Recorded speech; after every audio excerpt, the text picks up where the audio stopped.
भारतीय state bank के chairman ने सुप्रीम कोर्ट में एक हलफनामा दाखिल किया है, जिसमें बताया गया है कि शीर्ष अदालत के आदेश का पालन करते हुए प्रत्येक चुनावी बॉन्ड की खरीद की तारीख, खरीदार का नाम और खरीदे गए चुनावी बॉन्ड का मूल्य चुनाव आयोग को प्रदान किया गया है।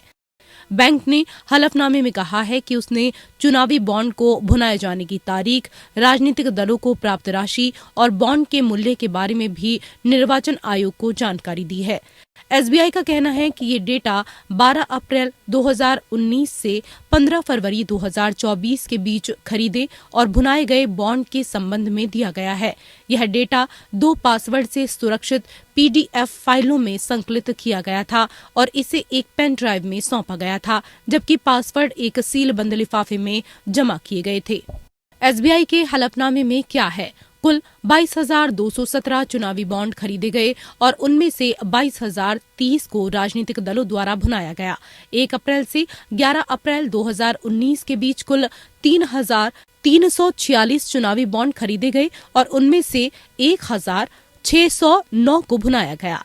12 अप्रैल 2019 से 15 फरवरी 2024 के बीच कुल 18,871 चुनावी बॉन्ड खरीदे गए और 20,421 भुनाए गए।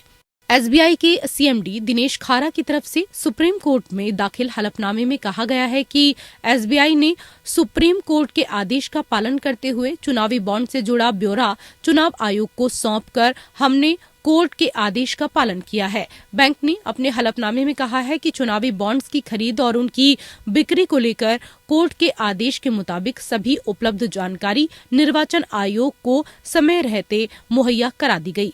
एसबीआई के मुताबिक उन्होंने उसका रिकॉर्ड तैयार कर लिया है, जिसमें तारीख की जानकारी दी गई है, जिसमें बॉन्ड की खरीद, मूल्य वर्ग और क्रेता का नाम दर्ज किया गया है और राजनीतिक दलों के संबंध में खरीद की तारीख और भुनाए गए बॉन्ड के मूल्य दर्ज किए गए।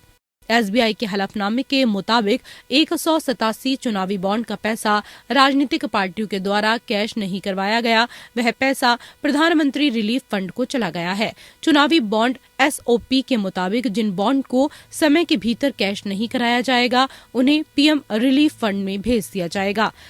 इससे पहले एसबीआई ने चुनावी बॉन्ड से जुड़ी जानकारी साझा करने की समय सीमा 30 जून तक बढ़ाए जाने की सुप्रीम कोर्ट से गुहार लगाई थी, लेकिन कोर्ट ने एसबीआई की मांग को खारिज कर दिया था और उसे 12 मार्च तक सारी डिटेल चुनाव आयोग के समक्ष साझा करने के लिए कहा गया था। इससे पहले सुप्रीम कोर्ट ने इलेक्टोरल बॉन्ड स्कीम को असंवैधानिक करार देते हुए रद्द कर दिया था। साथ ही एसबीआई से 6 मार्च तक सारी डिटेल चुनाव आयोग के पास जमा करने को कहा था।